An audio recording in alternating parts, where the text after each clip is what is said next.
Hey, it's Jeremy from Jeremy.net. I'm a comic book artist, writer, creator, self publisher, and I share my creative process here with you online. If you'd like to get additional bonus live streams twice a month, you can become a Patreon subscriber for as little as $2 a month. Head on over to patreon.com/Jeremy. It's patreon.com/GERIMI. You'll also get access to a Patreon exclusive Discord server where we share tips, feedback, work in progress, and more, and access to a digital archive where you can read my comics online. If you'd like to get a free digital sketchbook, work in progress animated GIFs delivered right to your inbox, blog posts about what I'm reading, what I'm watching, what's inspiring me creatively, you can sign up for my free monthly newsletter at newsletter.jeremy.net. And if you'd like to purchase physical copies of my comic books, or if you read digitally on Kindle, you can go to amazon.jeremy.net. I'll forward you to my Amazon author page. You can pick up all of my books there. There are links in the description for this video. If you're watching on Twitch, there are links in the About Me tab. On that note, let's jump into some drawing. So I had a lot of fun doing film studies, doing frame studies from films. A couple weeks ago, we were doing Sunset Boulevard, and I thought I definitely need to come back to this and do some more. And given how incredibly popular Dune Part 2 has been, I thought I would do a film study of a frame from Dune Part 1. There are images I could find from Part 2 online, but most of the images I found were not full film frames. They were, publicity stills, so they were cropped differently. And for me, part of the exercise is studying the composition of the cinematographer and the director. So in this case, I believe the cinematographer is Greig Fraser. And when I looked at his IMDb, not his IMDb, but I just saw on the site just that I was looking at. I was using a site called Film Grab, and I know he's obviously worked with Denis Villeneuve before. I think it was Blade Runner 20. Blade Runner, is it 2029 or 2049? Whatever, the second Blade Runner movie. The second Blade Runner movie, there were like 5 or 6 different movies. I was like, oh my God, he's done like some amazing stuff. So I'm going to have to start just in general following Greig Fraser's cinematography. But anyways, I thought, let's do some Dune because I actually have not seen Part 2 yet. I saw Part 1, loved Part 1, just have not had a chance to make it to the theaters for Part 2. So let's start here. And usually when I'm doing these, I like to, I've done a few small frame studies on my own and experiment with different approaches, like just normally sketching proportions in. And I found that working from back to front seems to be helpful for me. So I'm going to start with just blocking in, and the way I'm doing this is I'm having the gray square is just an alpha channeled layer so that whatever I draw on it will only be where the gray is. So instead of erasing, if I make a mistake, I just go back to whatever is the color underneath and fill in with that. So I'm going to start by just blocking in the horizon. So I'm looking at about where the horizon is on this one. And I'm going to start here, and we're just going to fill that with white.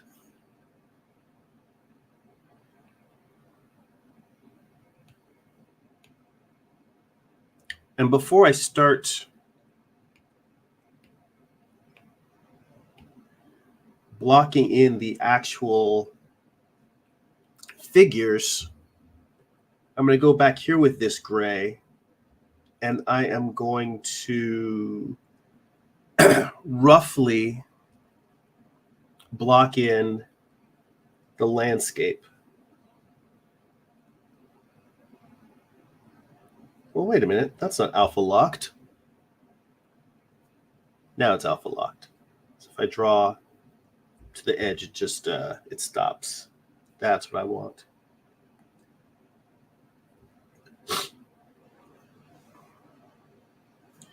And I guess I'm going to kind of block in those Freeman in the sand back there as well.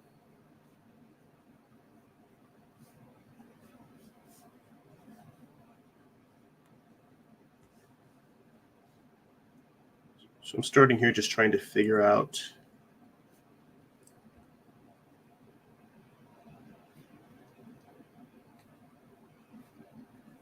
the positive to negative space.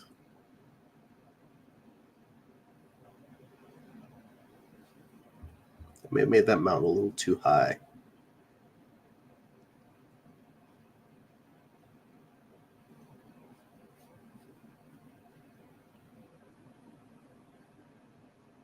In fact, the sky, if I switch back here to the white, the sky I think cuts down a little bit.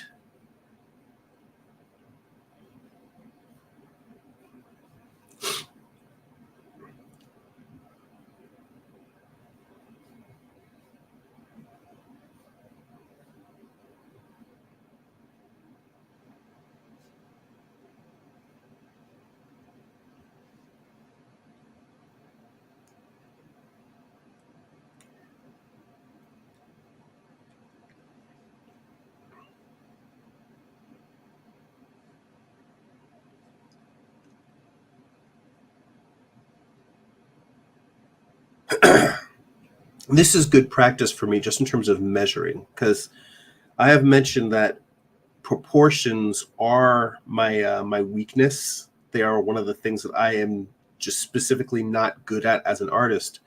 Well, that carries over to environments. It's not just that my proportions get wonky on figures, but something like placing out these hills and figure out how tall or how wide things are.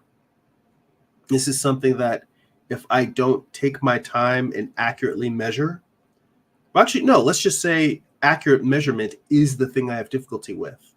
I will think that I have the proportions correct, and then I'll look at it later and be like, oh, wait, no, whatever it is, a building, a rock, an arm, whatever it is, that object in the composition, the proportions will be, oh, no, this is off. And doing studies like this is an exercise in practicing measurement. Like just practicing, like the same way one would practice eye-hand coordination. I am, by virtue of doing these studies, I am practicing measuring. So let's see here. So Paul takes up a major chunk of this composition. His head being cropped.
I'm trying to use things like his sleeve as a measurement tool. So I can see how far down the sleeve goes. I see that his mother standing behind him, her head begins above that sleeve. In fact, I can use his sleeve to position her sleeve and look at where her sleeve is in relationship to the freemen that are behind her.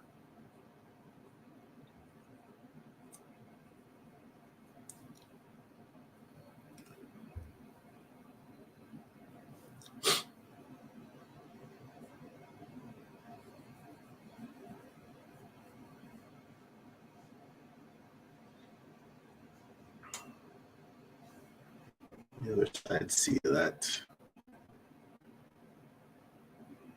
the Freeman that's all over Paul's shoulder, his head is about lined up with his mother's head on the other side, but he's further back because you can tell by how much smaller his head is. So it gives you kind of the depth cue of how much bigger than her he is. Because if you're looking, I'll show you real quick a little extra, a little diagram on top. Depth cues. So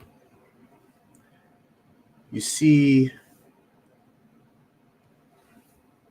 where her head is. Now his head is maybe slightly below hers, but they're, for all intents and purposes, they're about the same size. But if you look at how large her head is, and that she gets cropped around, you know, mid-torso, versus his head is this small, and we see how much more of his torso, you know, his shoulders are all the way up here. We see a lot more of him, even though he's farther away. What that tells us is that he is taller than her, even though the height they're at is close to the same and he's, you know, a little bit lower.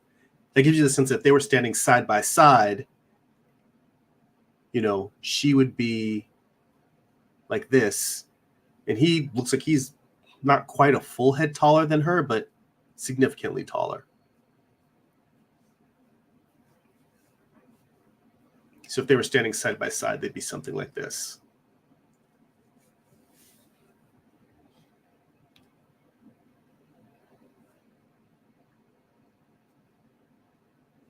All right, let's continue.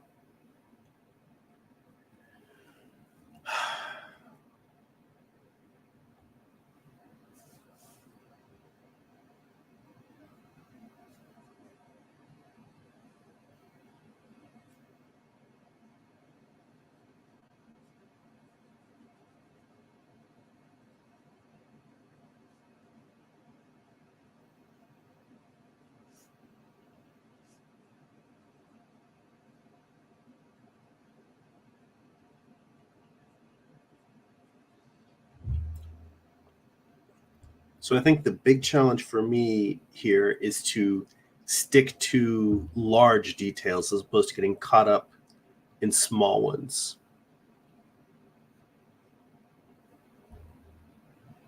So as I'm going through here, it's sort of like I'm trying to refine the silhouettes of these figures.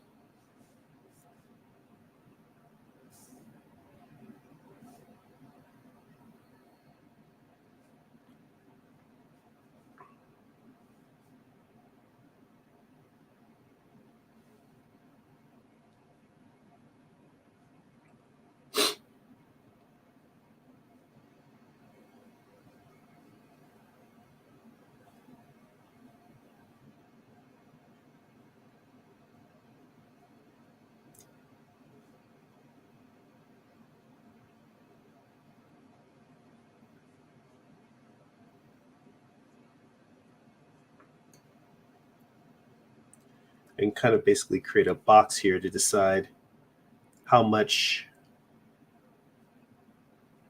of his face is exposed. Because I can look at how far below the top of this, the frame his hairline is, and then from there use that to just sort of measure out.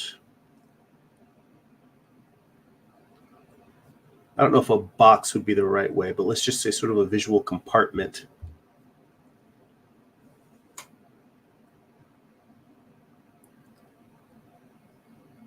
For his face.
I will tell you that I absolutely hate daylight savings time. I woke up this morning just feeling like I was robbed of time. I'm like, why do we keep doing this to ourselves? I keep hearing that there's news articles every year about plans to stop doing daylight savings time. And it seems like nobody likes this, and yet we keep doing it. And I just don't get it. And for me, I don't really care whether we stay on permanent daylight time or permanent standard time. I don't care which. I just hate the shifting of the clocks. I'm one of those people for whom it is very difficult for my sleep schedule to adjust. And all of this shifting just really, really does not do well for me. My body doesn't handle it well. It takes me a long time to get adjusted. And I'm like, please, let's just stop. But we keep doing it.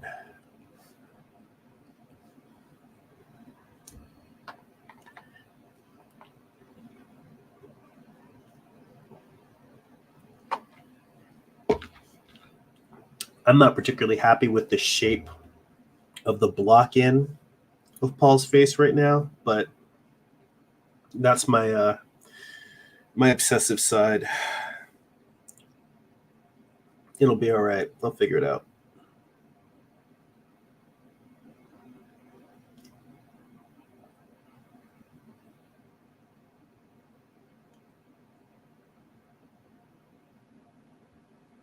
And now I'm kind of trying to place those three really blurred figures in the background.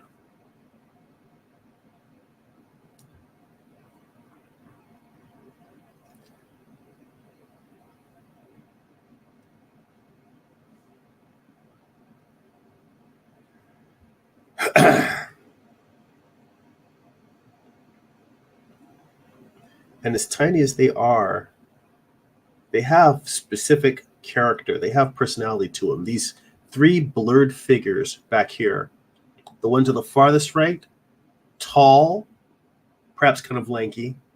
The one in the middle, very broad and stocky.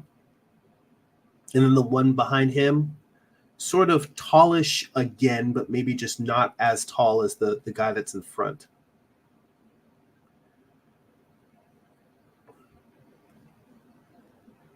And I wouldn't say it's even important to capture their character, but it's something that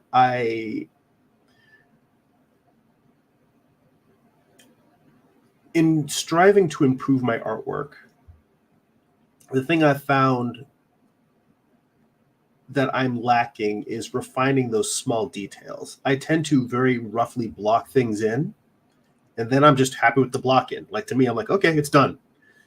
And one of the things that I've been trying to do in terms of moving my artwork forward, really pushing to the next level, is looking at little subtle details, like making background figures feel like they have some personality to them, even just in their silhouette.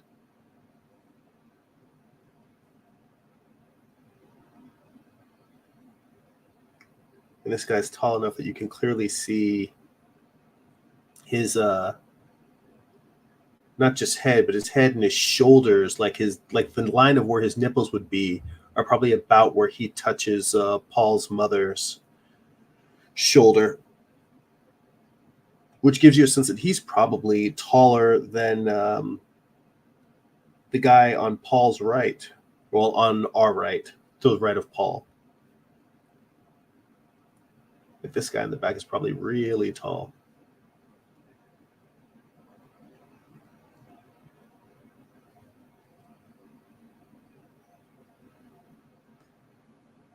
And I'm just refining the shape of her hood.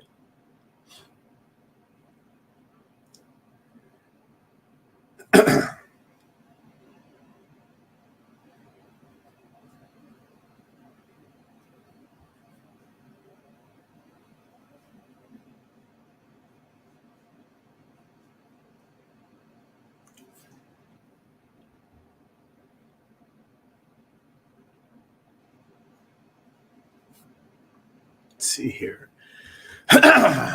Oh, here we go. See folks running into the chat. I see Byron. Hey, people, I'm late. You know what? You always on time. When you get here is when you get here. The universe unfolds at its own pace. See Herman in the chat. Says word bro in chat. What's good? See you explaining silhouette to a degree. Yeah, well, it's funny. It's one of those things where the beauty of doing film studies is that it forces me. All of this is about me trying to improve. The point of doing film studies is to test my skills, not really test them, but push them and actively deal with things that I find challenging. This particular shot being a medium close-up, so it's forced me to work on portraits a little bit. It's forcing me to work on silhouettes. Every time I do a film study, to some degree I'm working on silhouettes, just because the process for doing this, I'm doing a lot more measuring and filling out those silhouettes before I get to the characters. So it's working on composition, it's working on measurement, it's working on silhouettes. It's all of those things.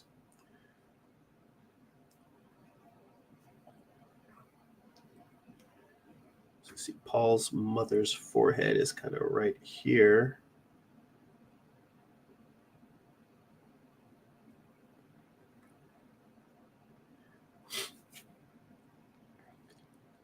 We'll put a little bit of light up there.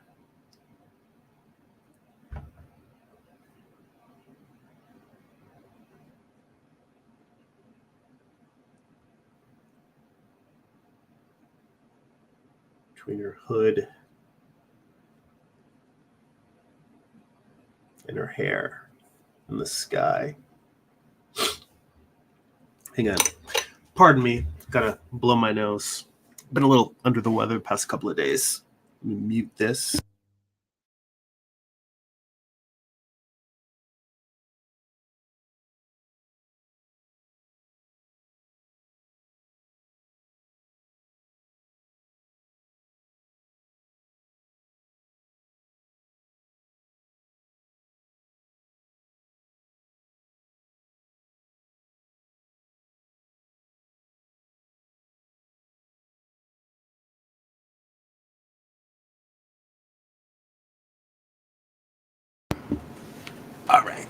All right.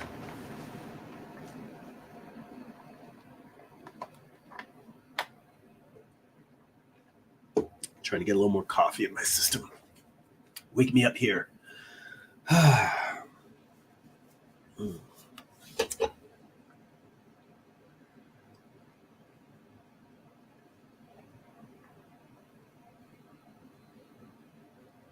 Now, I could go in here and refine her face even more, but I am hesitant to do that only in that the faces themselves are one of those things where I'm not going to be happy until I really, really work it and get it, looking and feeling right. And that could take away from time that it could be spent blocking in everything else.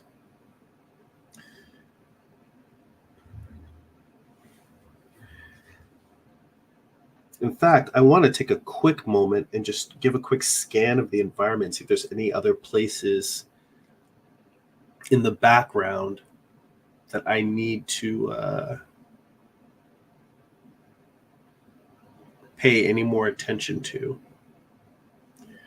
So I'm sitting here and I'm kind of giving you probably can't tell from the tiny little picture on the side, but I'm giving it the squint test. So as I'm looking at the photo, the reference, I'll just look at it and try and see what falls into like the category of like lights, what falls into grays and what falls into darks. Because to be honest, Paul's suit really feels like it is mostly black, as opposed to his mother's, which has that lighter hood cover, covering. It just looks like it's the same thing where it's got the shoulder and the hood that she could pull over. Hers is just a lighter color than his.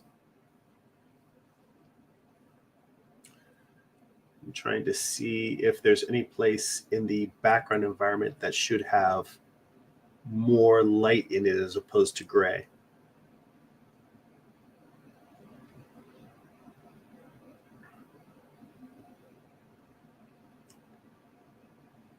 And for shits and giggles, I'm just going to throw in, it looks like there's a little rocky area down here at the bottom. Like as you get to the base of the mountains, it feels like there's a little bit of land that is light.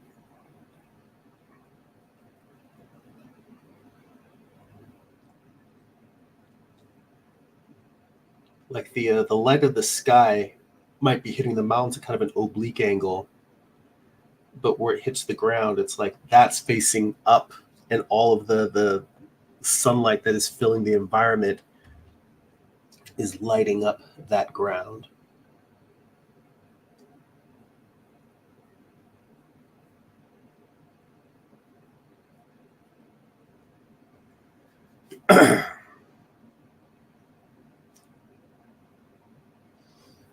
Let's see here. Herman says, I feel you, bro. I've been out sick since February 17th, March 1st off, and decided to take a family leave from work, trying to get my health back on track. It's rough. I've never missed a day. Yeah, when you get something that's a serious illness, that's rough. Because I know, a lot of us creative types, we have that obsessive work ethic, for better or for worse, and it's good for getting stuff done, but it's hard to sit down and let ourselves rest and heal. And Paul, the other Paul, not Atreides, but paid. Good to see you, Paul. Says, in my car, going to see Dune 2 with my son, later with my son.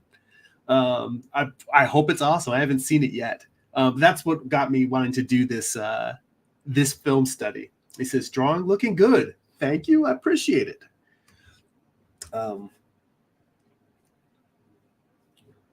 My wife wasn't super into it, but then one of her friends saw Dune 2 and told her that it was really good. And my wife does like some fantasy and sci-fi. Like she likes Game of Thrones, she likes the Matrix movies. There's stuff that there's fantasy sci-fi that she enjoys. So it's not like it's out of the realm. It's just that Dune is so lore heavy. I didn't think it would really be up her alley.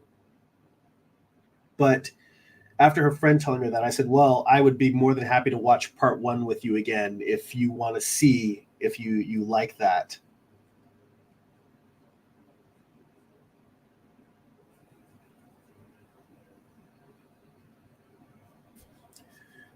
So I might be able to talk her into going to see it in the theaters. We'll see 2 in the theaters. We'll see.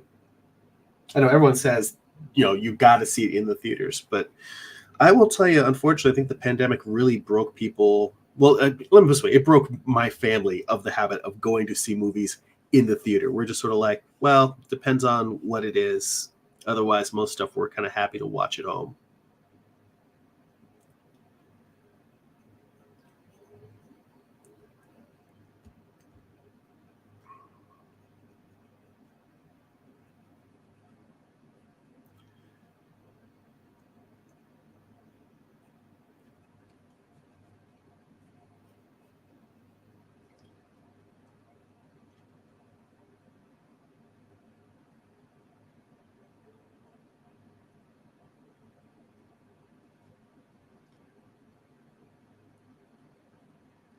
It's funny. This is kind of like a nice, pleasant exercise in landscape painting, which I've never really done. Taken some classes on outdoor environmental drawing, some workshops. But in terms of actually seriously tackling landscapes, it's something I've never done.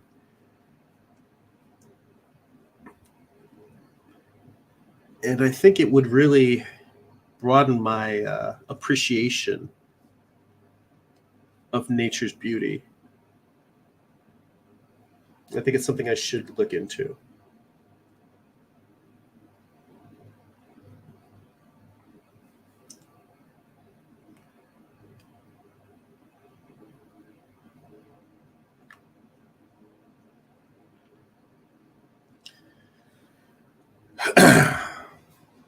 Let's see here. Herman says, I struggled with Dune 1. I may have to revisit again. Gotta have good attention span. And Byron says, I really need to work on backgrounds and landscapes as well. Herman says, yeah, the pandemic put a lot on people's minds. But I think I want to see the new Superman when it drops in 2025. Take the risk. Yeah, I mean, I look forward to seeing that too. I mean, generally speaking, I've liked everything that James Gunn has done so far. So,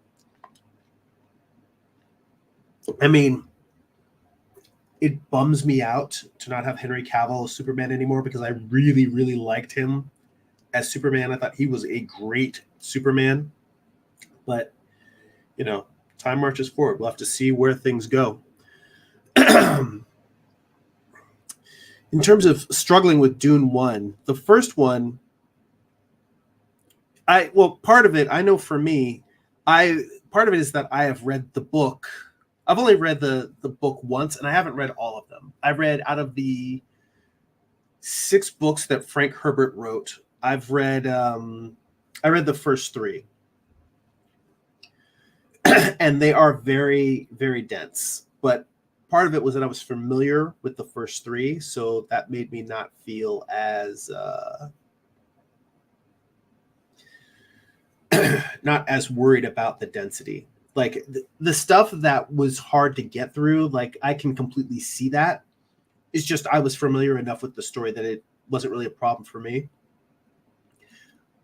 But also the fact that even though a lot of people, I think we talked about this. I was talking about this with some other comic friends, but just the fact that a lot of people hate on the David Lynch Dune movie, and even David Lynch says that he doesn't think he was the right director for that film. But regardless of what your opinion of it is in terms of quality, I enjoy that film. I'm not saying it's a great film. I'm saying I enjoy it. It has a warm place in my heart. I sit down and I'll enjoy it. I would, I have the DVD. I don't see it on TV very often, but if it was on, I would immediately just watch it and get sucked in. So a lot of the stuff that was slow in Dune Part 1, having that familiarity with all of the content beforehand made it easy for me to digest, because Dune Part 1 is a lot of setup. And I can see how that might be a little draining or hard to, like you said, just hard to get through, hard to sit through. There's a lot of setup, a lot that's getting thrown at you, but the pacing itself is kind of slow. And and that's one of the interesting things. Because when I started watching Part 1 on streaming the other day. Like I just happened to notice it was streaming and I didn't feel like going to bed yet. So I was like, let me just put it on and watch like the first 10 or 15 minutes just to, for fun. And I got sucked in and watched about I think a half hour, 45 minutes of it. And what is interesting to me, I pay a lot more attention to pacing when I watch films now. And the pacing in terms of just storytelling is somewhat slow. And yet at the same time, they are cramming so much information into Dune Part 1 that it's kind of a strange, it's a strange pull in 2 different directions at the same time, in that it's slow paced, but they're cramming a lot of backstory in there and giving you sort of the feel of the characters and their history. like I look at all the pieces of lore and they're kind of, the whole thing with Paul getting the test with the Golem Jabbar, introducing the Bene Gesserits. I forget exactly how to pronounce them, but the space witches, like all of this stuff with the Empire, the history with Arrakis, and the all the different houses that are competing for control of Arrakis, the Harkonnens having power removed from them, the political machinations of the Emperor putting that House Atreides in a no-win situation, all that stuff. Like they're like giving you massive download of information. Let's see here. Byron had mentioned when he said, I need to work on backgrounds and landscapes as well. Well, you see, that's the funny thing. I always feel like it's a matter of taking the time to, there's so many things all of us as artists need to work on. And it's a lot of times finding the time or taking the time to do exercises, to do practices.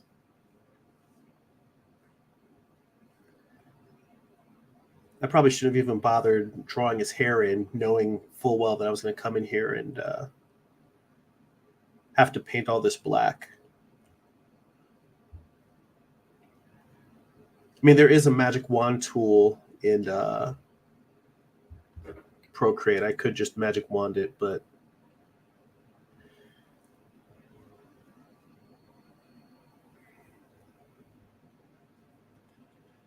I feel like part of this is also giving me a chance to work on measurements, as I was saying earlier, practicing my measurements. But but what I was going to say is just the fact that doing, taking the time to do these exercises for me, that's like, okay, this is me working on backgrounds, working on environments. Because, in comics, a lot of times we only put in as much environment as we need to tell the story. Why would you put in more environment than you need? There's some artists who very much love, if you really love just drawing environments for the sake of environments, you probably wouldn't be doing comics and graphic novels. You'd be doing landscape paintings and concept art, because, comics require you to do what the story needs and then move the hell on.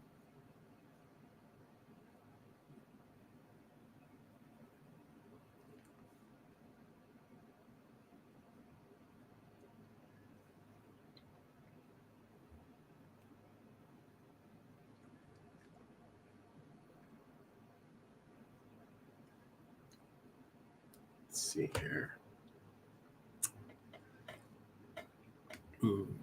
Let's see here. Herman says they did Cavill dirty. So foul. Yeah, well, I understand that it all came down to business. My understanding of it was that Henry Cavill wanted to be paid his full film fee for every movie he appeared in. The studios only wanted to pay him if he wasn't the lead. If it wasn't a Superman movie, then they just wanted to pay him a lower fee. Like, just, this is more of a cameo fee. This isn't your full film fee. And he was like, nah, you put Superman in it. I want my Superman money. And they couldn't get past that. So then we're like, we're just going to stall on making more Superman movies until we can, I guess they were hoping that he would give out and he'd budge after the first couple of movies he did that, and then he didn't budge. And it was, it's a shame money gets in the way of creativity like that sometimes, but it's done is done. Byron says, nothing wrong with liking what you like. I think too many people get caught up in trying to have the right opinion instead of just enjoying what they actually enjoy. The reason why I do think about the point of not necessarily saying that something is a great movie, making distinguishing the difference between something I enjoy versus something that I think is genuinely actually great, is that for the longest time, I was telling my wife about the first Tron movie because she had never watched it. And I was telling her about how it was one of my favorite movies as a kid, and it's amazing. And I had gotten the 20th anniversary DVD set that has all the Mobius storyboards in it. And we put that on and we started watching it. And the fact that I don't think they even get into the world of Tron for like the first 45 minutes. It's just them sneaking around and talking about the video game industry and kind of the corporate takeovers and stuff. And I remember her just looking at me like, really? This is like the most amazing sci-fi movie ever?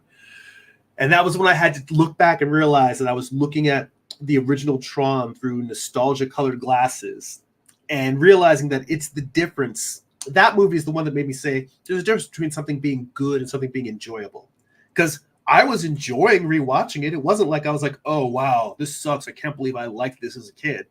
But it was me looking at it and saying like, oh, okay, I can see that there are a lot of pacing problems and wonky stuff in this movie that I did not see as a kid. That does not make it, I still enjoy it, but I can see now as an adult how people might look at this and not necessarily think it's a great movie. I think if anything, it's more about me being able to look at something that I like and accept other people's criticisms of it and say, okay, your criticisms are actually valid. I still like the movie. Another one is Ridley Scott's Legend. In fact, I'm going to make a note. We're going to do a film study from Legend, not today, but sometime in the future. Legend is going in the film study list, the film study queue.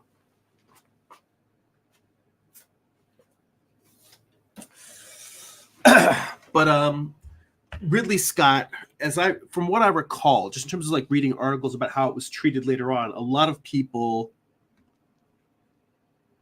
really did not think that it was material in terms of fantasy worthy of Ridley Scott's talents, and a lot of people did not think it was a particularly good fantasy movie. I love Ridley Scott's Legend. Love it, love it, love it. It's another one of those that's one of my favorites. I can see why some people did. I mean, and Tim Curry, just one of his best performances ever. But I can see how if you're, I don't want to say a snob, but if you're just somebody who does not enjoy fantasy and doesn't, and thinks, that really looks at cinema as grounded drama or crime, which, I mean, come on, we're sitting here drawing comics and doing film stills of fantasy stuff.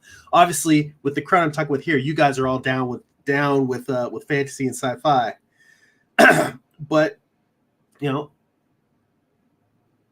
I can see people who look at film criticism with kind of that I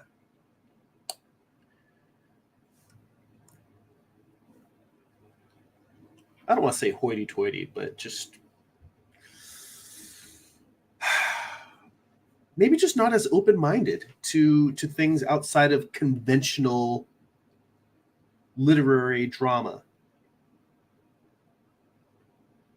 Here's another place where, by the way, I'm jumping subjects because I'm talking about all this stuff, and at the same time, I'm talking about what I'm thinking about measurements, like I was talking about earlier. I think I may actually have made Paul's head too small. Like if I were to sit here and let me put another layer on top. So if I measure his head just in terms of a box, well, we'll make it an angle so I'll get that angle that's there. If I take this and move it down, yeah, his chin should be lower because I was looking at where his arm ends, like where his sleeve ends, right here. And I'm thinking that should be much lower than I have it. So I need to drop all this. And does that mean I need to drop where his mother's head is? No, it means that I have his chin higher than it should be right now. But I was using the mother's head as a place of reference. So this is one of the reasons why I need to take my time before getting into details and really work the proportions of the silhouette. Let me get rid of that reference layer there. Let's go in here and just paint that head a little bit bigger.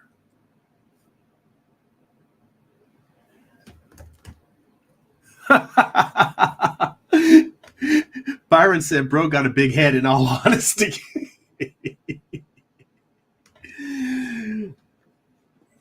well, I mean, he's still young. He kind of has that spindly body with a not a bobblehead, but a head on it. The fact that he's a guy who can play teenager growing into adult at the same time.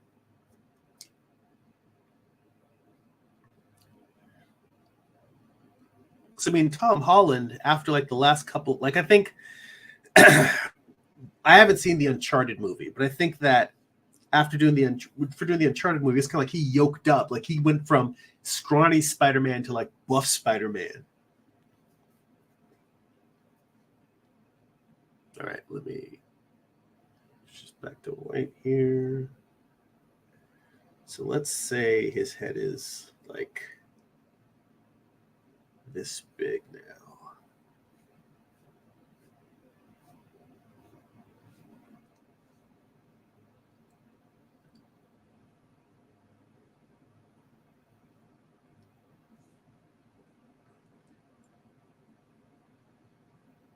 Let's say his chin, neck comes down around there.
And I'll worry about his neck after I get kind of the overall proportion fixed in, because I have to fix both his head proportion, then in relationship to his head, figure out how far down this shoulder needs to go.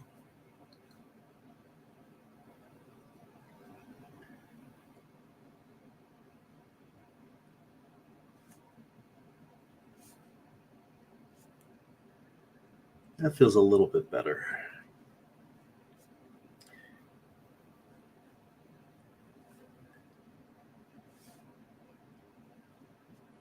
A little bit better.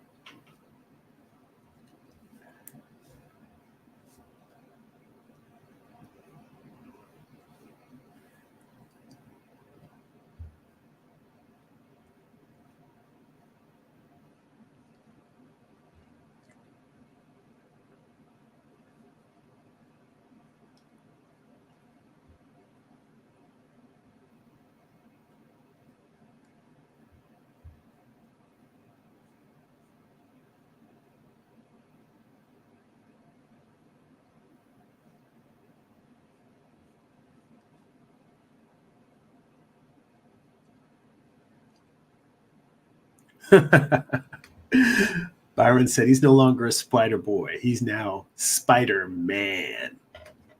Yeah. Holland definitely grew into that role. I mean, that was some great casting. I mean, from the very first movie we saw him in, I was like, "This, you totally buy him as Peter Parker."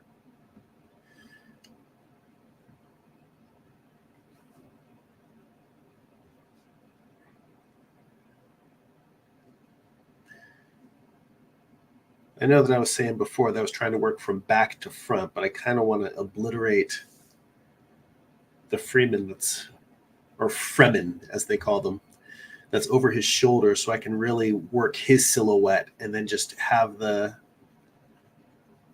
Fremen kind of grow out of that.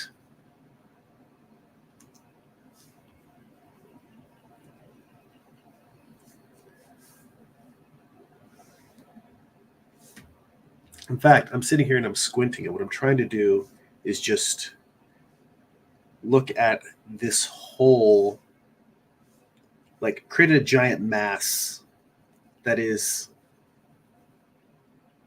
Paul and the soldier that's over his shoulder. Just create a mass of them and then sort of sculpt the soldier out of that mass.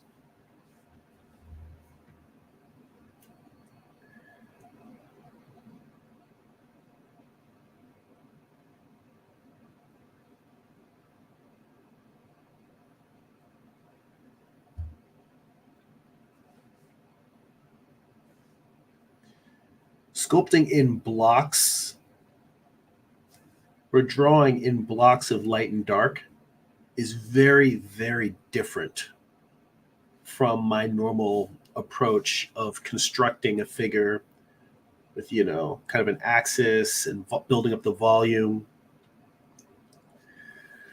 and then saving light and tone for last.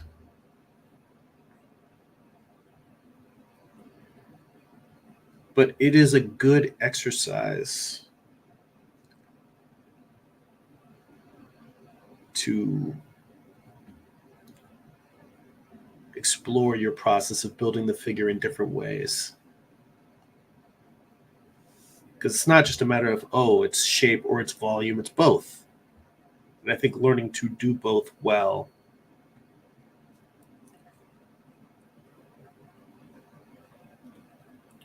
will serve me well.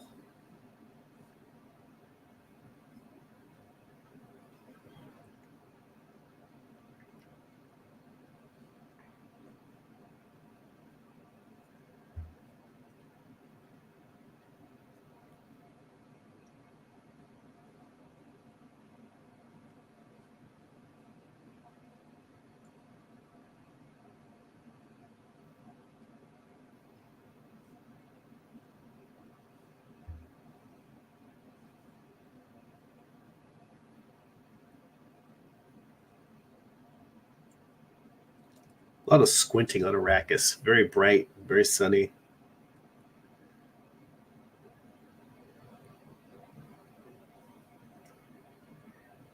I'll tell you what I'm surprised is that there aren't more people wearing sunglasses. You would think that they would have visors for everybody, some painted glass.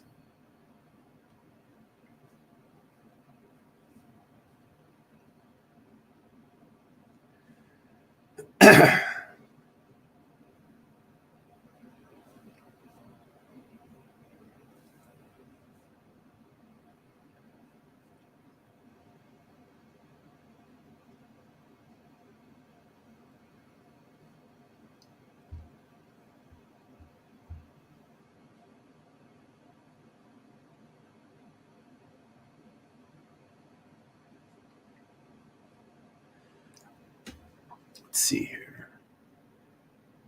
I can't believe we've already been going for an hour and this is all I've gotten done.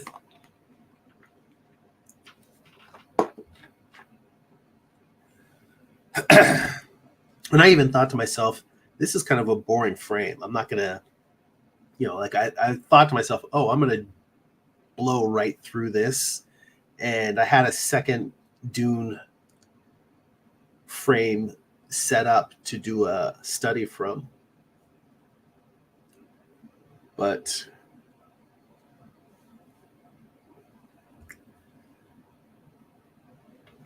turns out this was more complicated than I thought. Well, no, it's not that it's more complicated. Sometimes you need to just take your time. If I were super good at film studies, frame studies, then I wouldn't need to practice. Well, actually, that's not true because I know a lot of film and TV professionals, in the same way that I take figure drawing classes regularly to keep keep my skills sharp. A lot of professionals will do studies like these for the exact same purpose. Just making sure they, the same way that I practice, getting down the gesture, proportion of the figure, studying anatomy.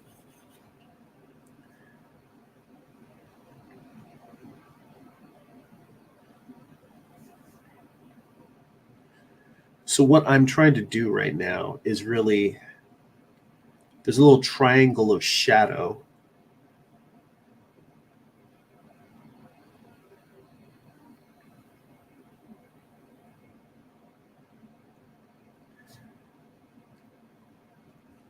In Paul's sleeve.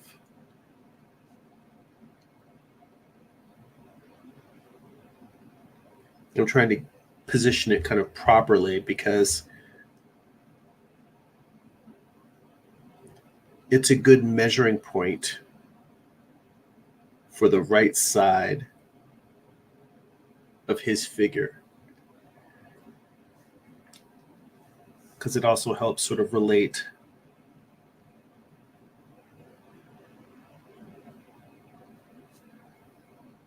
the Fremen that's on the right side of Paul over his shoulder here.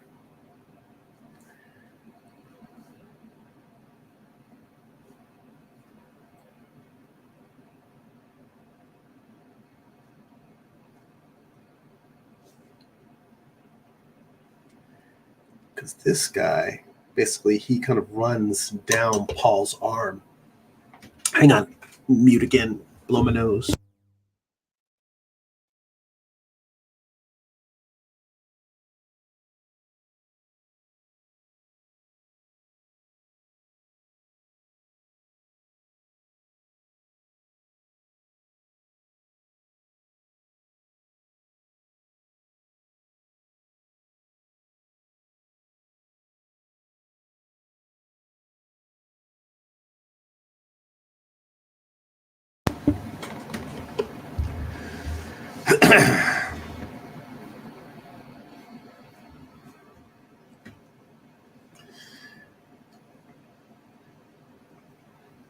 I know Herman said in the beginning that I was kind of explaining silhouettes to a degree.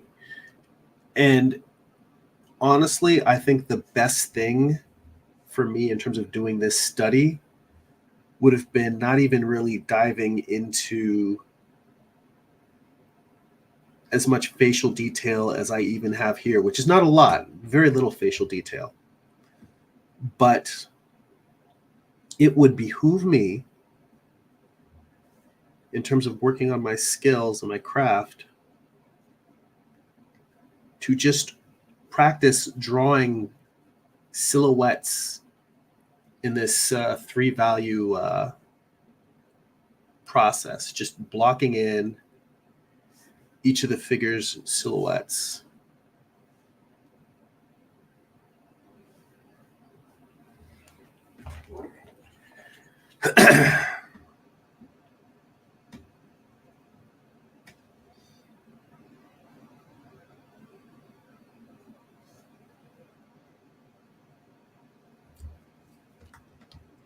See here.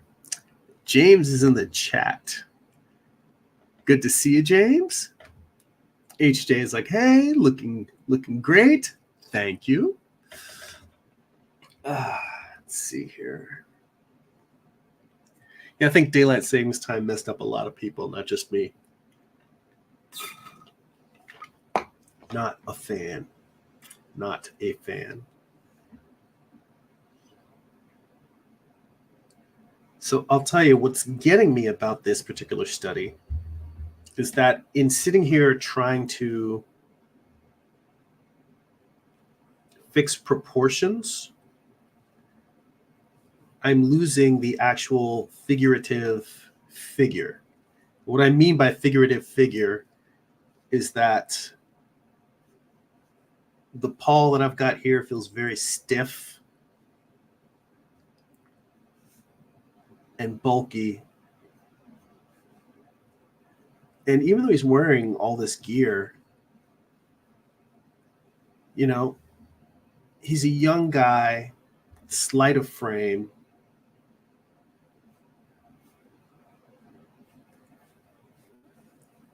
And to properly make it feel like him, it should feel like a young guy with a bunch of gear on.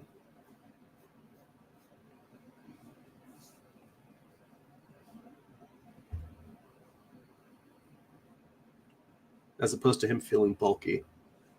And the guy who is over his shoulder, not his mother, but the one in all black, his proportions feel very off.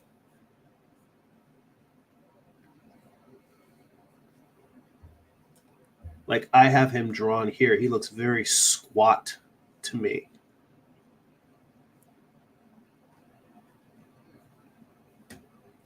So what I decided now is that even though I was trying to be very, very careful about blocking in and trying to focus more on shape than line, being that we're an hour into this, I just decided, screw it. Let me do what I do, which is draw. And just see if I can, by sheer force of line work, push this closer to what I feel like it should be.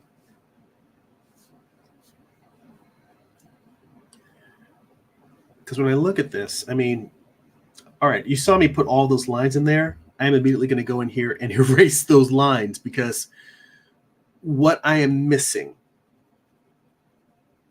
is the understructure of the figure. This feels like me putting lines inside of a silhouette. It does not feel like it's a constructed figure. And to be honest, I feel like that will do more for me than placing the line that should be the belt going across his chest in the right place, or placing the line of the sleeves in the right place. If they don't feel volumetric, it's going to just feel flat to me. So let's see here. James says, catching the tail end. Earlier, I was recalling how I have some sci-fi and character reference on my desktop. It's slow, but I can put them on my hard drive. And he says, yeah, I wasn't ready for my alarm to wake me up today. And he said, you draw well. You know what, James? Thank you. I appreciate that. I tend to be self-critical, but it's self-critical not with a, oh, I suck feel. It's just, I try to keep an eye on where are the places where I can improve and grow. I mean, you've heard me have this conversation a million times. I don't believe it helps anyone for us to beat ourselves up, but I'm constantly thinking, how can I be better? So I erased all of that I drew in there just for the simple fact that I want to get the sense of his rib cage. That's what I was really missing. And I need to have the volumes reflect that. So working in his rib cage. And the thing is, his shoulders, they're not super narrow, but they're not, necessarily as bulky. Definitely not as bulky as the guy who's over his shoulder. Let me erase that completely.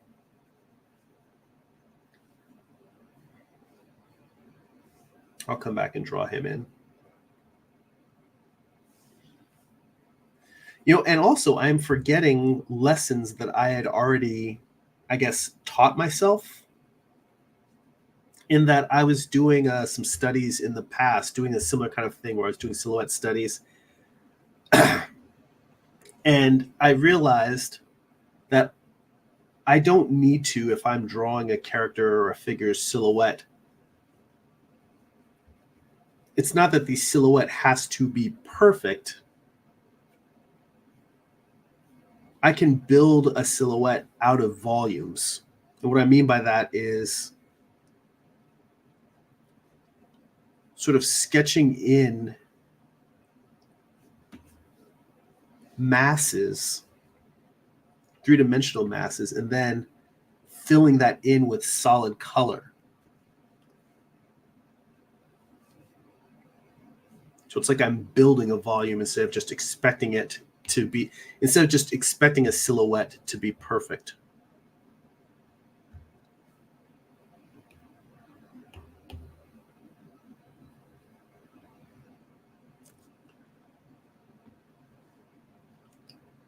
I'm going to build that back up again, but I'm going to build it up. Like the area that I just erased around his shoulder, that's all fabric that's wrapping around his shoulders. So now that I'm kind of really blocking his shoulders and his trapezius in, I can wrap those properly around his neck.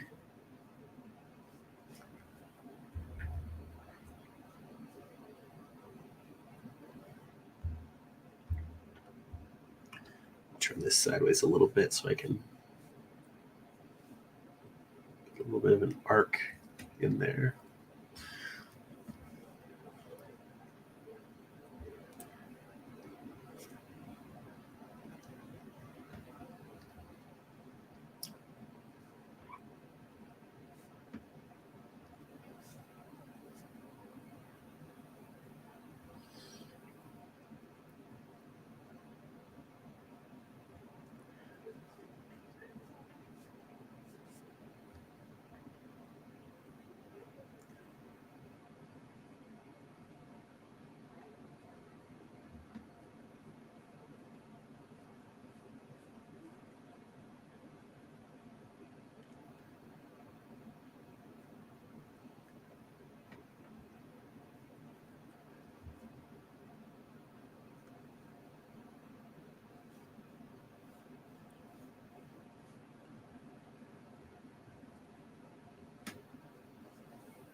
That just feels a little bit better to me.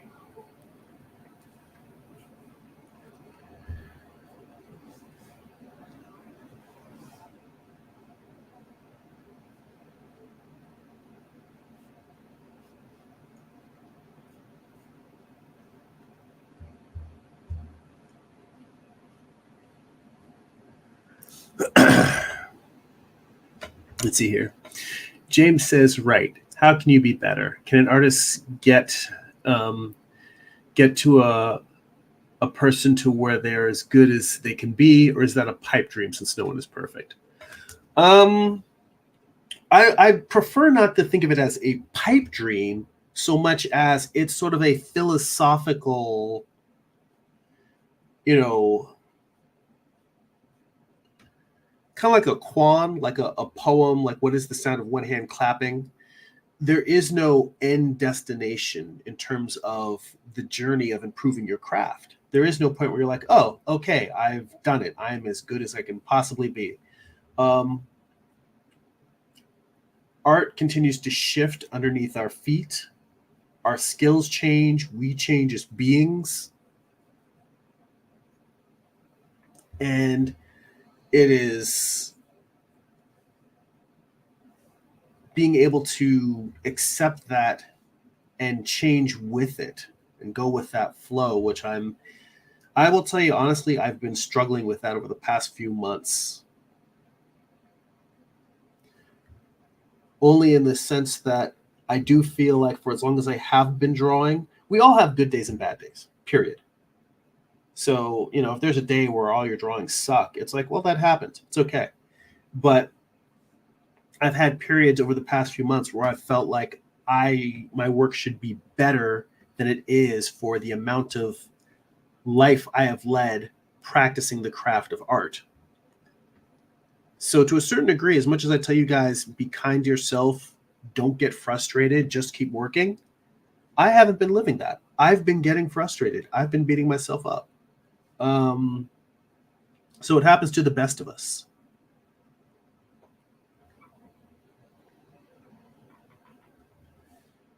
But I try to have a voice of compassion inside my head to counteract the voice that says the negative stuff about whatever I draw. And honestly, the voice of compassion just tells me, you know what? Sit down, keep working on your fundamentals. If this isn't very good, that's okay. Figure out what you can fix.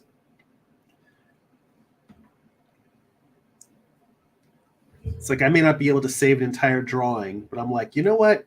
Can I fix the values in this drawing? Can I fix the proportions? You know, what is wrong in here that I can improve and learn from?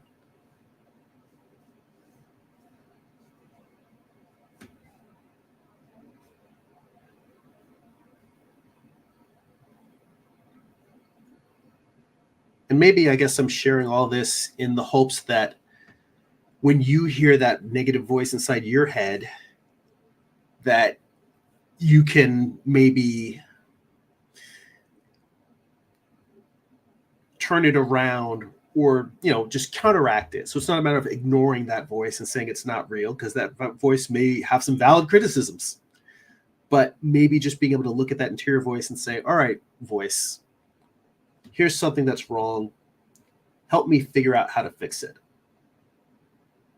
You look at that arm and that's wonky, and it's like, well, you know, if you just have that muscle attached in the correct place instead of where you have it attached now, it'll look right. You're like, oh, okay, all right, well, let's fix that.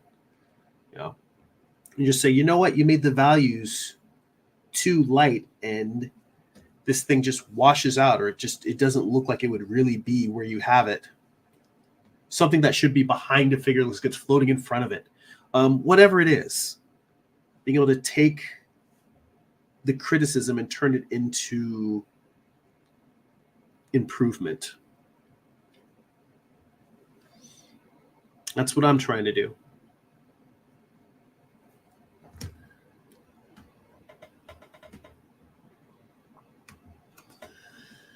And Byron says there is no one-size-fits-all answer to that. It says you can reach a point where you're happy, but that doesn't necessarily mean you'll be number one in the world or what have you.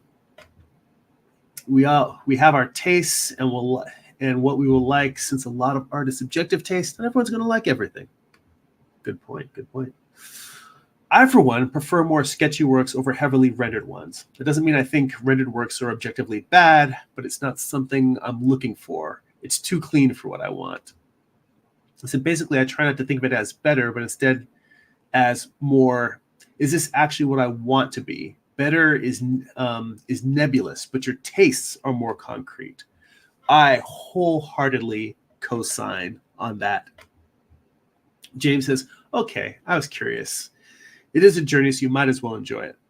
Yes, I completely agree. And that's kind of the longest, you know, that is the large cap on this whole line of thinking, is trying to enjoy the journey as opposed to it just be, is my art good enough?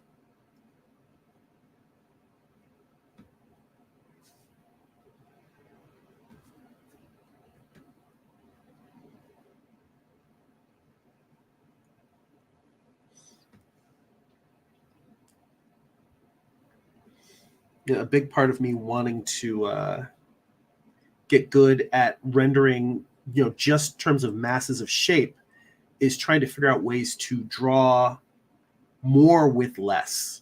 Like if I can get a simple silhouette down and then just drawing, you know, just little dots for eyes or what have you, you know, and get to the point where I can draw quicker because I'm really getting to the essence of whatever it is I'm trying to draw. That's a big part of these film studies for me, is what is the essence of what I'm trying to draw? Getting that down on the page.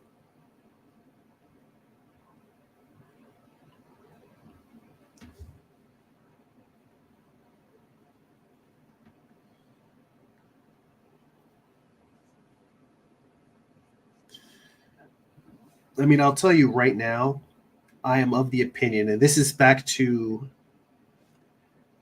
using that critical voice to help you. I'm of the opinion that what I have right now, and I am like Byron, my natural tendency is for looser, sketchier works. That's just what my eyes are drawn to.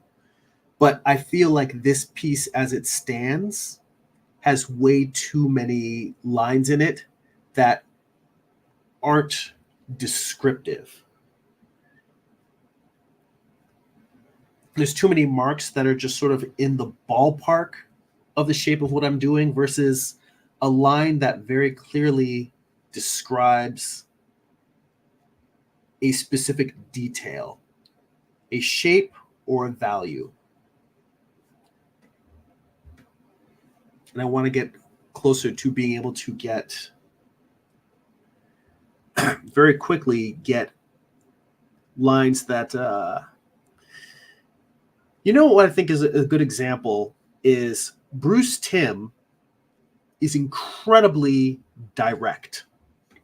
And in a very few lines, he conveys so much. My style is not a Bruce Timm style. My style is a loose, sketchy style. So I guess for me, what I'd love is to be able to get to a sketchy Bruce Timm, where the lines say everything that really, every single line speaks to the character, the intent, the style of the figure, but those lines are a little bit more ragged.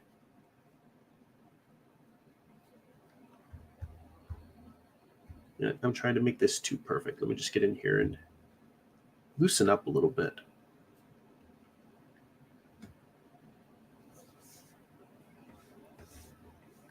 Now, see, I honestly thought that I would come in here, draw all of the background details and environments, all of that first. And then, like, I thought that I would get all of that done in the first 30 minutes. I'd have everything blocked in. And then I'd spend like a second half hour just drawing Paul's face. Because that's really what a good face study needs. Instead, I spent a large chunk of time drawing and redrawing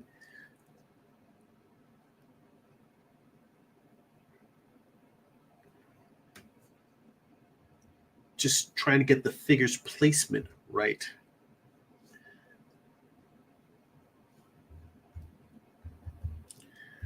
So I sort of erased out the Fremen that's standing back there, because what I need is to look at where this guy, this background guy, looking at basically blocking in his shoulders and arm and having that in the right place, and then adding the head. So I need to really look at him like I'm just doing a figure drawing.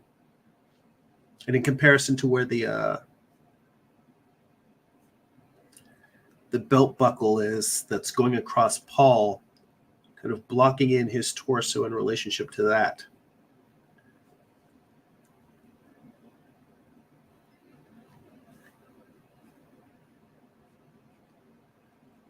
And saying, okay, out of that comes this guy's arm.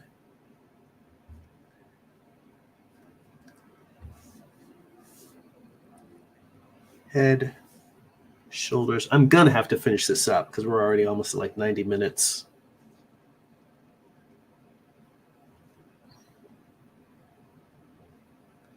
And I haven't even drawn like the rest of Paul's face.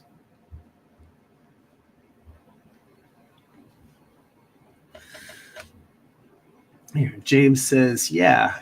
And yeah, tastes are a factor as well. Sometimes I'm in the mood to draw faces. Other times I want to draw abstract forms. He says the 90-minute special. You know what? The 90-minute special is when I'm sitting here and I'm drawing and I'm like, if I throw this up as the thumbnail for the video, I'm like, no one's going to want to click on this sorry-ass film study. I'm trying to at least get it to the place where it does not look like a boo-boo ass drawing.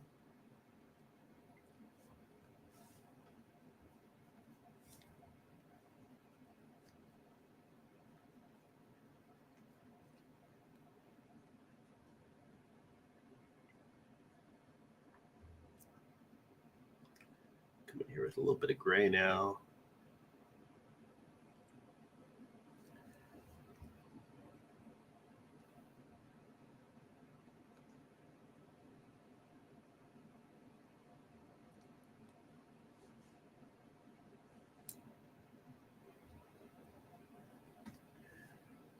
kind of want to have his suit meld a little bit with Paul's. I think that's another interesting thing that I'm playing with in terms of doing these film studies, is having the edges of forms unite, but then still keeping them separate in some places.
See, like the fact that there's a line here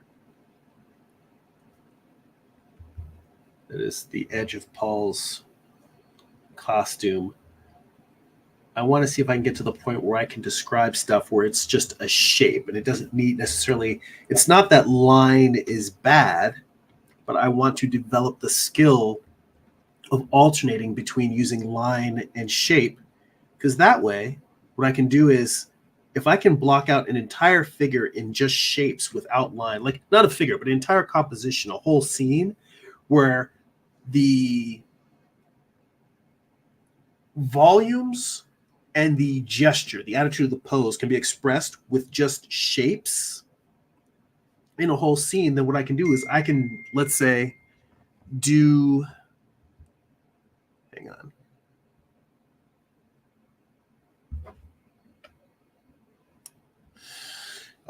I can do a whole piece like that, and then come in and just use line for something like Paul's face. And then what it happens is it becomes, the line becomes detail where I want it to be. So not just detail for detail's sake, but the line actually focuses the eye like, oh, wow, this is what's important. Everything else is kind of like tonal and loose. But here we see actual, it allows line to be used as a compositional device as opposed to just description. Line then becomes, I'm telling you this is important because there's lines in this face, versus just the shape, tone that we're seeing everywhere else.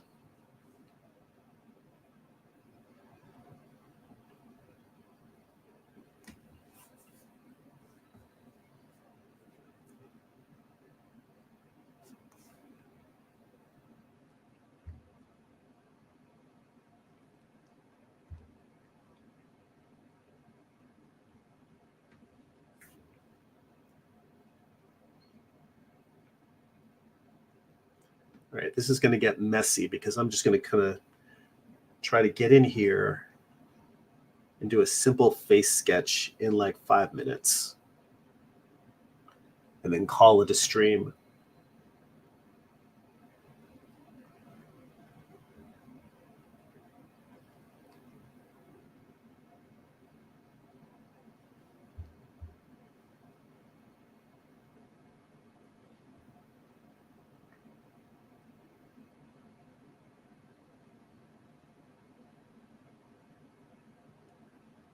There's a little breathing tube in there. It's called a cannula. If I really want this to work, I'm going to have to come in here and do a little bit more of his cheekbones first, so I can draw over his cheekbones.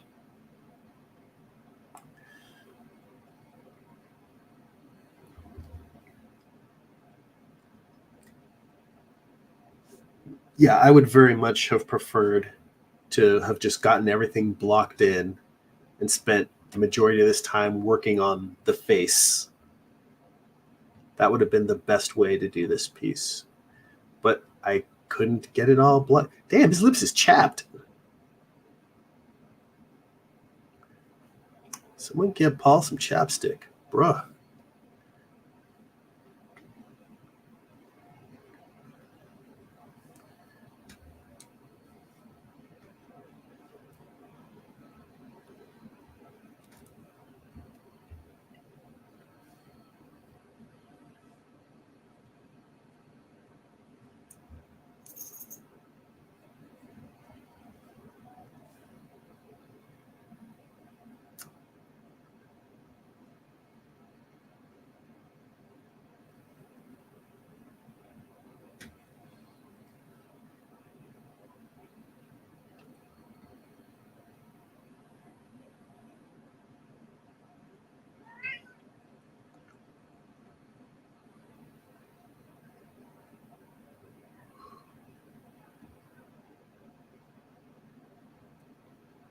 This looks too much like a smile. Get his mouth to come down a little bit more.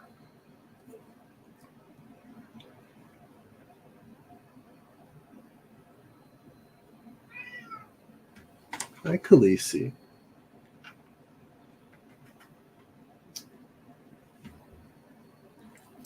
She's mad because I didn't put her kitty condo next to the drawing table for the live stream. She usually likes to crawl up here next to me while I'm working.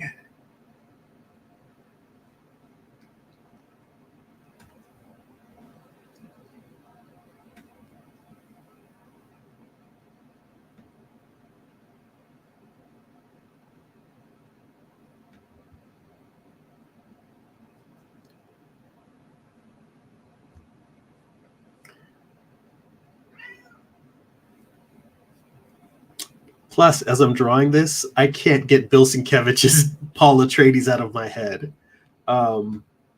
That's another thing. Is Bill Sienkiewicz is one of my favorite artists, and I had the comic book adaptation of Dune, and that was before I had that when I was a little kid, before I even got heavily into comics, and I must have read that thing to shreds to the point where I think I had got a second copy of it, and then my buddy Carl Altstetter found me one at a convention in a dollar bin, a reader copy years later, and I was overjoyed.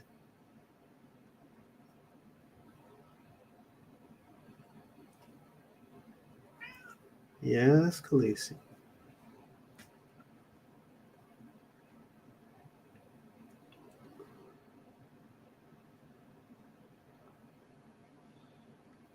Just drop his lip down the way that he's got it.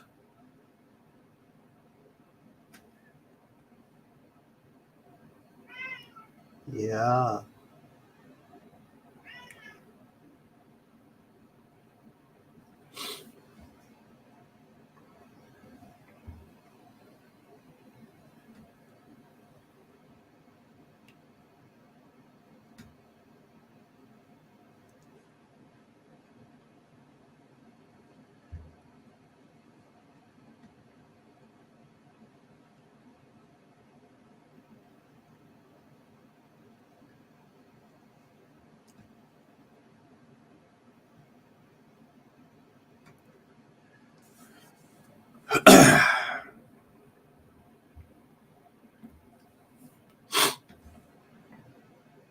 This is definitely stylized. This is not what I would consider a photographic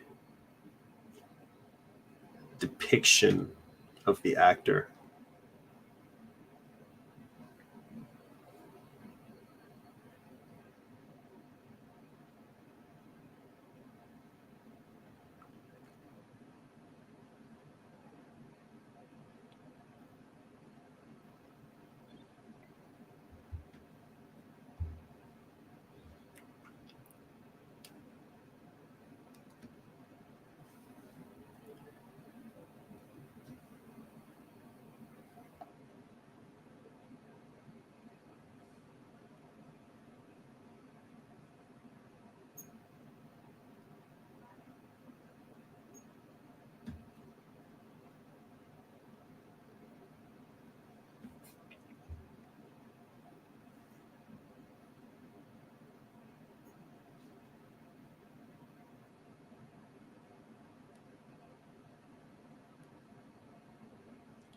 Sculpting in the ball of his nose there a little bit.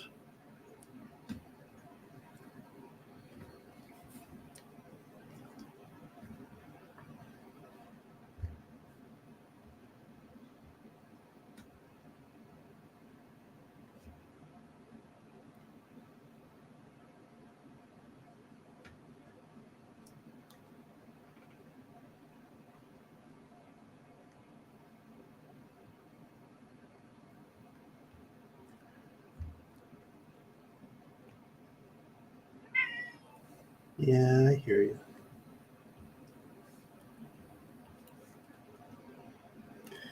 Like, I feel like as I'm drawing this, I can kind of see a little bit of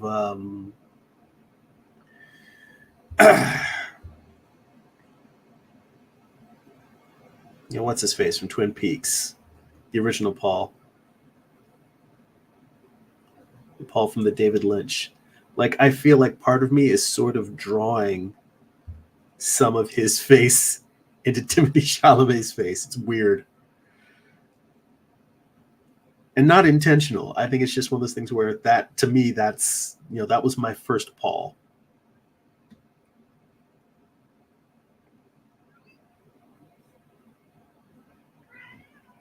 I think Timothy Chalamet did an excellent job. All right. Yeah.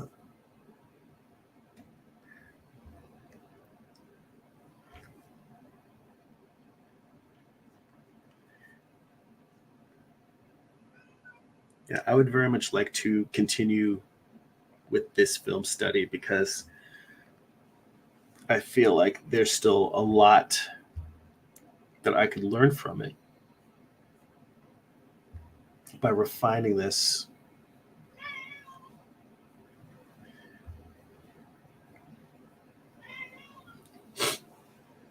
But I think we're going to have to call it for now.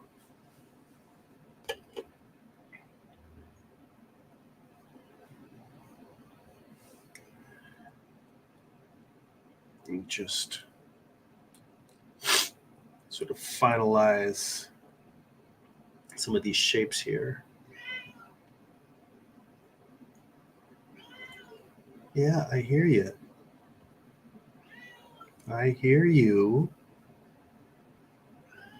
I don't know if you guys can even hear that. Like my cat is next to my drawing table and like just meowing her full head off. And sometimes I will listen to other podcasters, people talking about background noise, and I don't hear it at all. And there's other times when there's like something going on. It's like, Jesus Christ, like a motorcycle in the house. So I don't know whether you guys can hear her. And she's not irritating me, but I do. It does make it hard for me to concentrate because I want to attend to her because she's upset.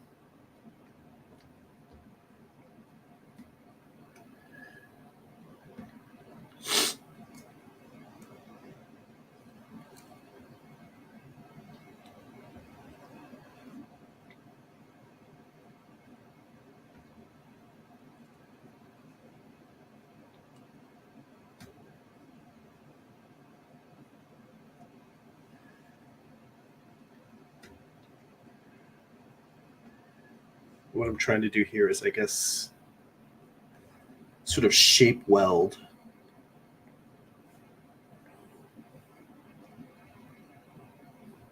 the mother's suit to Paul's suit.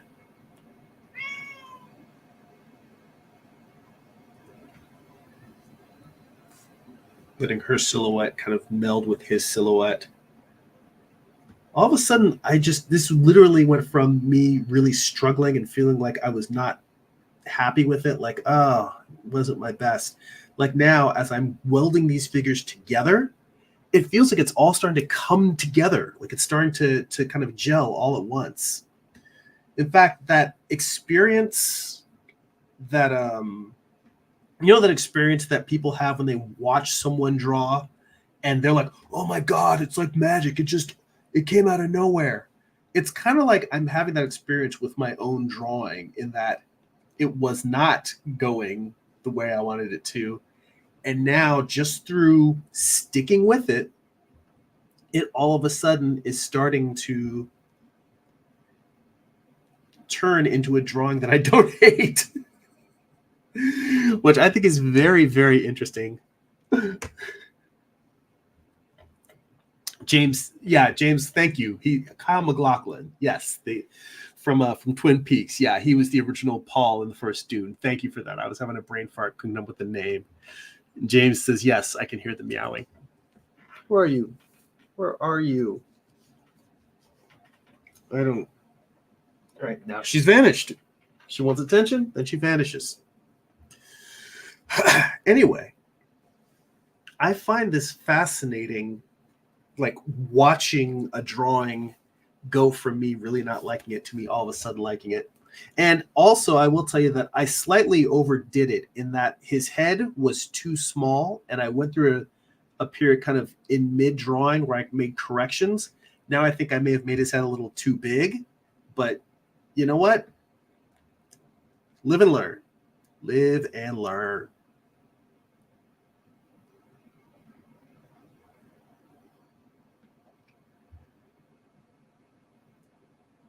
Hang on, I just want to see I like that right there, that lost edge where I destroy the line between his face and the sky.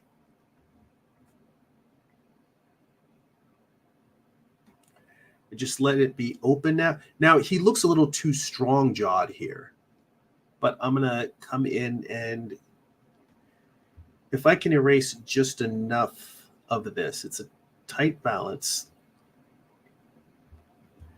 But the idea, this is actually an interesting idea that I hadn't even considered, but that by leaving this as empty space, it kind of lets the viewer's eye decide where the chin should be.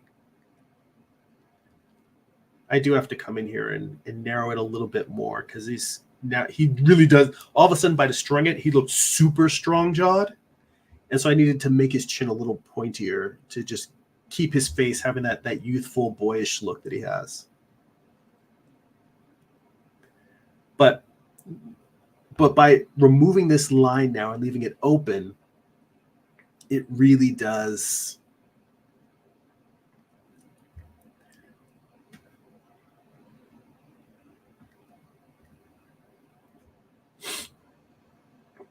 It kind of opens things up quite a bit. It lets his face breathe visually.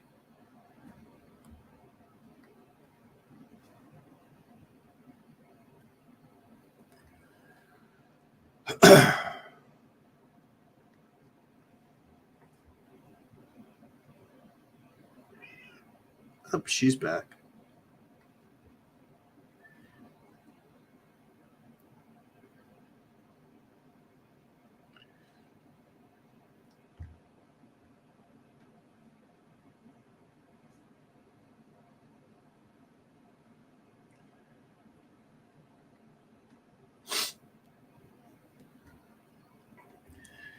Anyway, what I was trying to get at was that in the same way that I sort of melded the mom.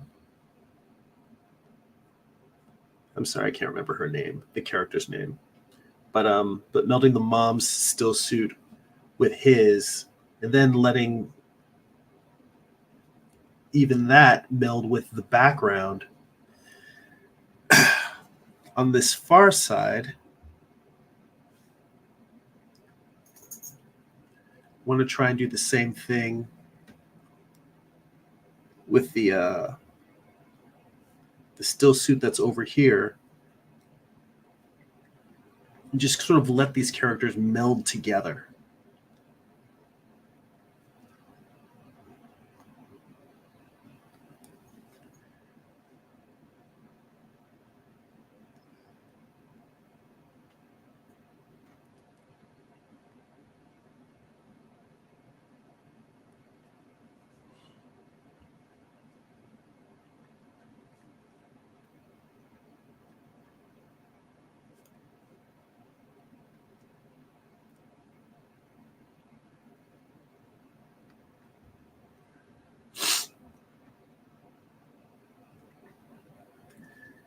Get his little white beard in there.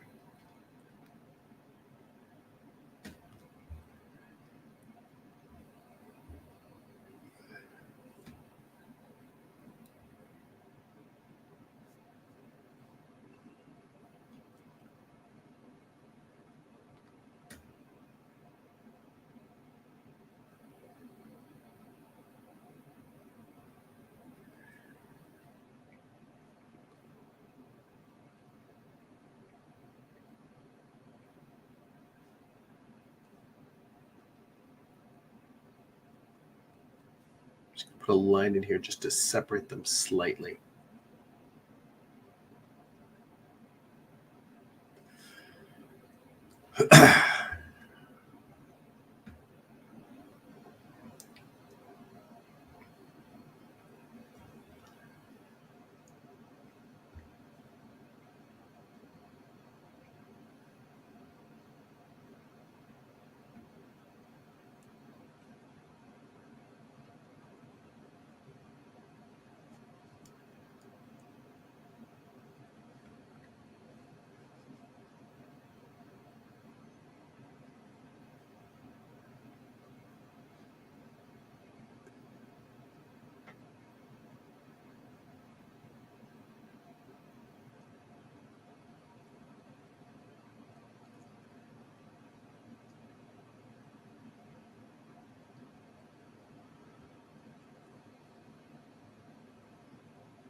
All right.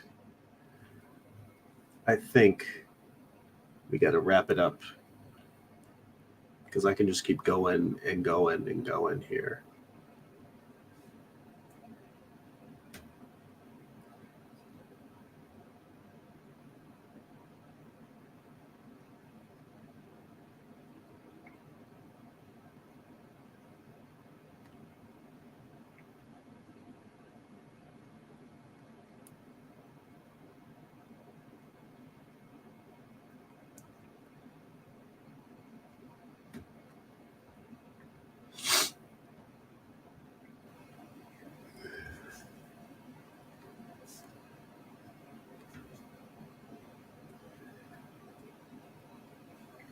And I guess this is one of the things that I want to work on is how to, the point isn't necessarily to stylize,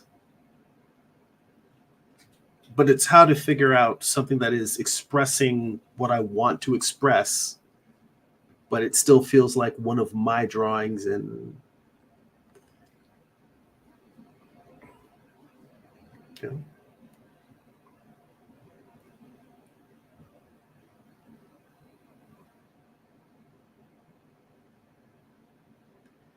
yeah, this was kind of a long fought battle to get to this.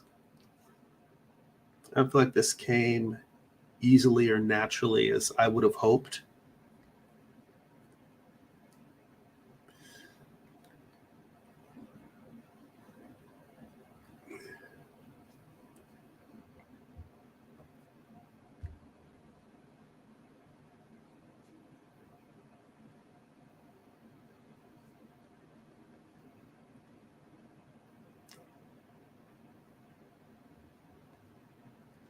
But yeah, it's not bad. The proportions are off.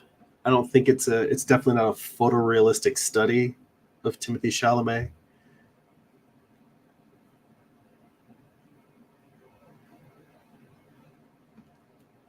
But what I do hope I achieved was capturing that sense of like the moment. They're in the desert. He's got this challenge before him, and he's like, you know, steeling himself for what's to come.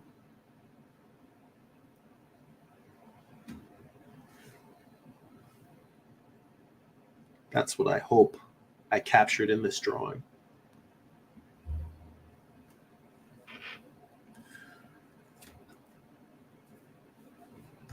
All right, guys. Oh, in pulling the actor name, James says he just pulled out his OG Dune DVD out of the box. It by hook or by crook. If I was in my library, I would have done the same thing. And Byron says, "Yeah, thanks for the stream as always, Jeremy. You know what? Thank you guys for hanging out and riding through this. Yeah, it's crazy to me. This does. I can see so many things that I still want to change and tweak." But at the same time, I'm like, all right, it kind of like in the last little bit, I sat down and kind of pulled together something that I don't hate. So I think that I learned a lot from these film studies. I'm going to keep doing them. I'm going to try and do them. I think if until I get to the point where I'm ready to start showing work on the next comic book, I'm either going to alternate between doing film studies, figure drawing, or I'll be showing some of the character designs from the new comic book as I keep working on them. But we're going to keep doing more of these because I learn every time I do one. All right, guys, let us wrap things up here. So, if you enjoy these live streams and you'd like to get additional bonus live streams twice a month, you can become a Patreon subscriber at patreon.com/Jeremy. It's patreon.com/GERIMI. Links in the description for the video. By the way, I never say this enough. Hit those like buttons, hit those share buttons, forward this video to anyone you know who enjoys art talk and art conversation. If you think they would like it, spread the word. Helps me grow the channel. I greatly appreciate it. Patreon.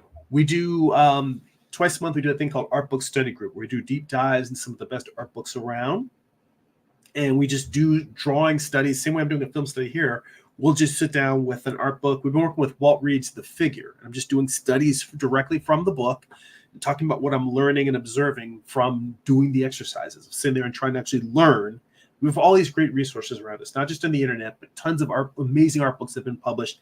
And for a lot of us, for me, I struggled for years. I wondered, like, why am I not getting better? And I'm like, because I'm not actually studying. So that's what Art Book Study Group is about. It's about actually taking all the great resources we have and really working from them to try and improve our craft. We've got hundreds of hours of videos on there. If you sign up for $2 a month, that gets you in.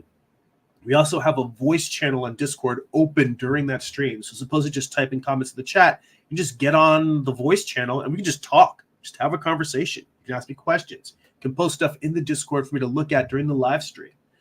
So yeah, head over to patreon.com/GERIMI and sign up.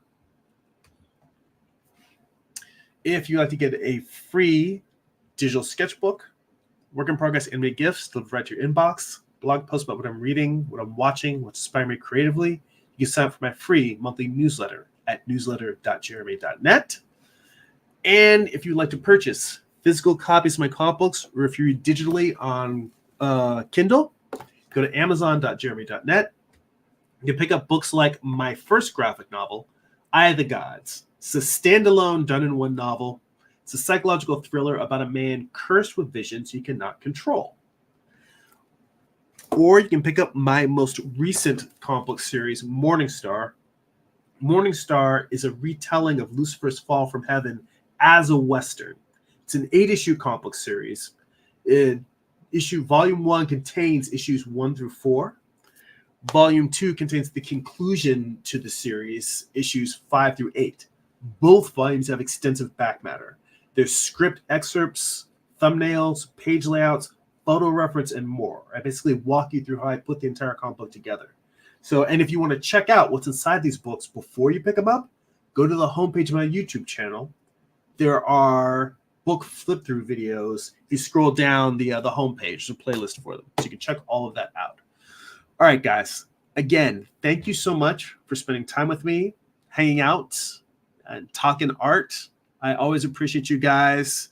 Saretsi is in the chat. Hey, thank you so much for popping by. Good to see you. Thank you so much. Well, I'm going to end the stream here. You can go back and watch the replay. And hopefully I will see you next week or at one of the next live streams soon in the future. All right, everybody. Thank you so much. That's it for now. Go be creative.